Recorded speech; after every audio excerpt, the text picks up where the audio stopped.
Hi guys, welcome back to another video. My name is Josh and today I'll be providing you with an October update of the public portfolio, as well as talk a little bit about the Tiwai Point Smelter plant that is under review by Rio Tinto, and that sort of caused a lot of havoc in the markets by decreasing the power company share price significantly and subsequently dragging the NZX 50 along with it as well. So sorry guys, I haven't been posting recently because, as you might have known, I was in Queenstown on my free trip. If you'd like to check out how I did it, be sure to check out my video on the credit cards. So yeah, I pretty much went to Queenstown and almost died hiking. It was very dangerous of me to do that, but yeah, it was fun. And sometimes we do this, investing is all good and all that, but sometimes we need to spend a little bit of money, go out there, have some fun. And that's useful when the markets are down, as we know, because this month has been a pretty bad month for stock returns. So let's get into it. So before we go into the video, obviously this is purely for entertainment purposes only, and you should always do your own research before investing. Seek help from an authorized financial advisor if you need to. So currently we have $1,669.22 in the portfolio.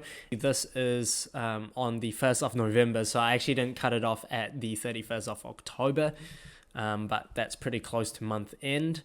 So $1,669, and we've returned 1.39%. So the fund has dropped a bit from the prior month. As you can see, a lot of the returns, it's not a lot, it's very little actually, $23. But a lot of the gain on the portfolio was from our, just from me drip feeding the fund, as well as you guys using the affiliate link to sign up on Sharesies. So all the money's gone back into that, right? And just taking a quick look at our funds and our shares. So these are our funds that we have and the companies that we invested in, right? So let's go into the spreadsheet. So as you can see, the major change this month was that emerging markets have changed, dropped by 1%.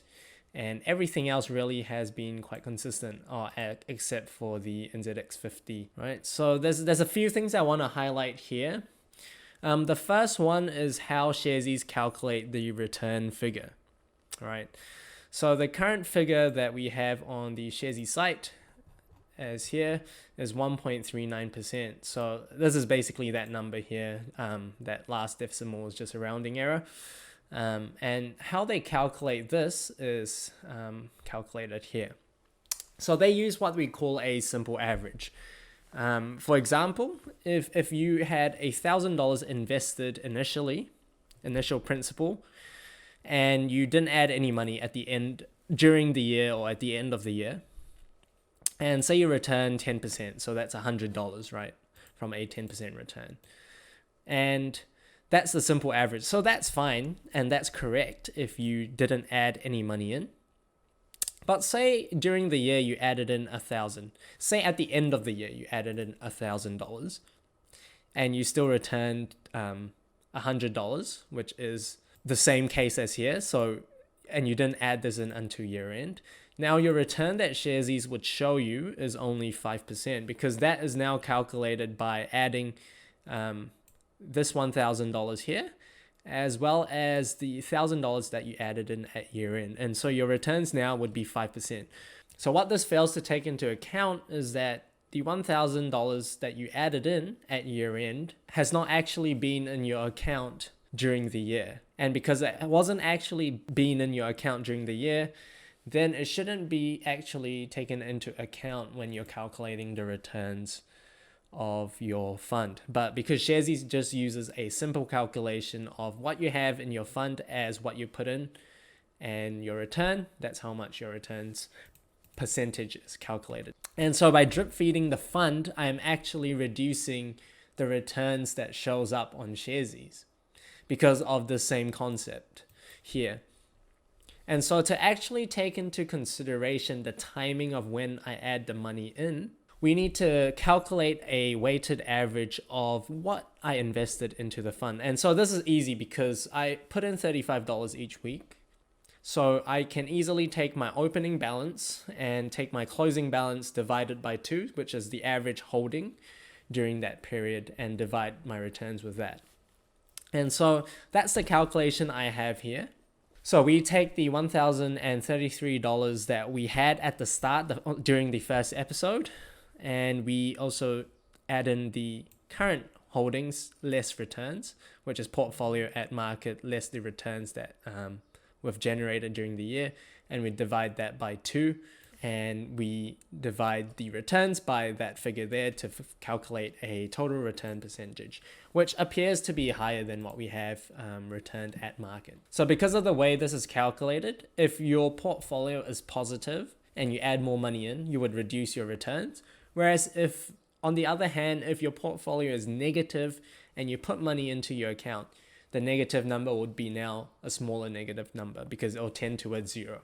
And so I've sort of done this to sort of show you what the accurate performance is for the portfolio, because I don't want to get to a situation where we start losing a lot of money and I add in more money and the returns look better because of that, right? And on the other side as well, I don't want to make our portfolio look like we've performed worse when it's not really that we've performed worse, it's because we added money into the account. So hopefully you guys understood that. If you don't understand that, it's just we weight our investment based on time to calculate the returns. When we compare our fund performance with the NZX50, the NZX50 has actually returned a negative 0.9%, right? And we've done 1.75 based on the revised calculation, which has done well for us, right? So overall, we've beaten the benchmark of the NZX50. Other underperformers during this month was the Z Energy. Again, continued to slide this month, even though they've announced actually on this Thursday, so before month end, they announced that the dividend guidance will be, they're still reaffirming the dividend guidance. That could change if the Commerce Commission decides to step in, and the Commerce Commission's review will be due in December. So we'll be hearing about that shortly. But until then, there's a lot of uncertainty, and the market doesn't like uncertainty, and that's sort of why we saw the Z Energy share price continue to drop. And overall, really, there's not much change throughout the portfolio. This is a long-term game, so if you see your portfolio down during the month, don't be worried. Just keep going at it. Just keep it up, and the market will reward you in the long term. And that's why I say this is a long-term game. Don't expect to make a quick buck out of this. So the NZX50 this month have underperformed because they were dragged down by power companies, your electricity companies. Their performance this month wasn't so good. As you can see, this drop here was because of the Tiwai Point Aluminium Smelter review. Just to give you guys some background on New Zealand's aluminium smelter that they're currently reviewing. So this is the Tiwai Point Aluminium Smelter that's owned by Rio Tinto. Rio Tinto is a mining company. It's one of the largest there, and massive company, $33 billion of market cap there. And so this aluminum smelter is 79% owned by Rio Tinto. And on the 23rd of October, Rio Tinto announced that they will review the future of the smelter plant. And because they say that unfavorable market conditions as well as high energy costs, they're not profitable. We need help from the government to continue to survive. And so this has ramifications on the power companies, because this plant actually consumes about 13% of the national electricity usage, and they provide a lot of jobs in Southland. So Harbour Asset Management wrote a pretty insightful article on this whole issue. And they think that the probability of closure versus 2013 has increased. Why they want to have this review is because there's weaker commodity prices, energy and transmission costs are higher this time round. Those are the main issues. And this is not the first time that Rio Tinto has come to the government. They've done that in 2013. The government has alluded to that they won't bail them out this time round.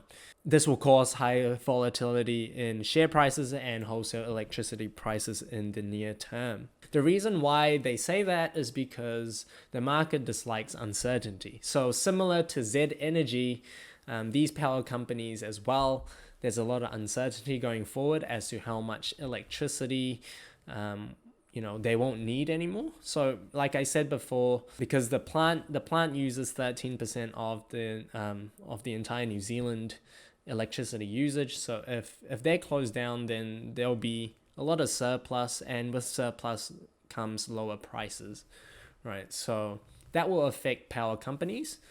If they're seeking to get a lower price, then that would hit the earnings of the electricity industry of 50 to 80 million per year, right? And if the smelter did shut down, then that would have a total cost of between $400 to $500 million. And if we take a look at how the power companies have performed, during the year, they still have returned fantastic returns. Meridian's returned 46%, but during the month, they have underperformed. So Meridian has lost 13% this month. Contact Energy 15%. So out of all this 5 gentailers, Meridian Energy is the one who provides the primary contract to supply electricity to the smelter point. So let's then take a deeper look at the valuation of Meridian Energy to see whether it's worth buying at the moment at current prices. So Meridian Energy currently valued at $11.58 billion in market cap. They have a very high PE ratio of 34 times. And so when we're looking at power companies, it's not necessarily so straightforward in valuing just based off the PE ratio, because power companies have very high capital expenditure. They have spent a lot on building these plants that generate electricity, and Meridian is 100% renewable. When Meridian reports profit, that profit figure might not necessarily be what shareholders get back, because that profit figure includes depreciation, and depreciation is a very large non-cash expense for Meridian, right? And that's why, if I go back here, that's why we see the earnings per share of 13.2 cents per share is actually lower than the dividend per share. So dividend per share is 16 cents per share, and they're paying out more than what they earn, right? So there's either two ways of this being possible. The first one is that they are borrowing money to pay out in dividends, or the second one is that they have higher free cash flows than profit figures, right? Because profit can include non-cash expenses like impairment on goodwill or depreciation, for example. So let's take a look at the cash flow statement of Meridian, and I got this from the most recent financial year report. So as you can see here, this is their operating cash flow. That's how much money they get when they get money from their customers, and they pay off their suppliers. They pay off interest and income tax. So they end up with $635 million. They're not really investing in capital expenditure, because you can see here investing activities is very low, $69 million going out. And then you can see here dividends paid is $500 million, right? So a lot of the cash flow is going to the shareholders. And you can see here that they're not borrowing to pay this, because you can see borrowing drawn is 439 million, whereas they repaid more debt than what they borrowed. So they are definitely not borrowing money, at least in the past financial year. In the previous financial year, it appears so that they borrowed more than they repaid. So it looks like they borrowed money to pay off a dividend. But this year, it's definitely not the case that they borrow money to pay dividends, but rather that they generated free cash flows. And if we look at the income statement, we can see here that depreciation and amortization is a very high expense of $276 million. So when we come to value Meridian, how should we look at it, right? Should we look at PE ratio, or should we maybe look at the EV to EBITDA ratio? Because EV to EBITDA might be a better indicator of actual cash flows to the shareholders, right? When we take a look at EV to EBITDA, it's about 15 times. So when I'm thinking about buying Meridian, I'm thinking, okay, I have to pay 15 times cash flow. But one day, Meridian's going to have to replace those big plants. And so when I'm taking a look at both these ratios, which one do I use? Fine, we can be more aggressive. We could use 15 times, but even at 15 times, I don't know if that's something that I would pay for a power company, right? For me, even if I were to pay 15 times EBITDA, and that's not including depreciation yet, that's a bit too high for me. And the dividend yield, the dividend of 3.6% is not really that attractive to me at this point in time. And you also have to consider that it's already taken such a ramp up, and the uncertainty from this Tiwai Point review will continue on. And like Z Energy, we can see the uncertainty there affecting Z Energy share price. We can sort of draw a expectation that with uncertainty with the Tiwai Point Smelter, that Meridian Energy share price would also trend towards the downside. So for me, I do think it's still overvalued, and it'll have to drop significantly for me to consider whether to buy shares in Meridian or the other utility companies as well. So that's pretty much it for this video. If you enjoy this video, then be sure to like and subscribe to start compounding your interest today. And until then, take care.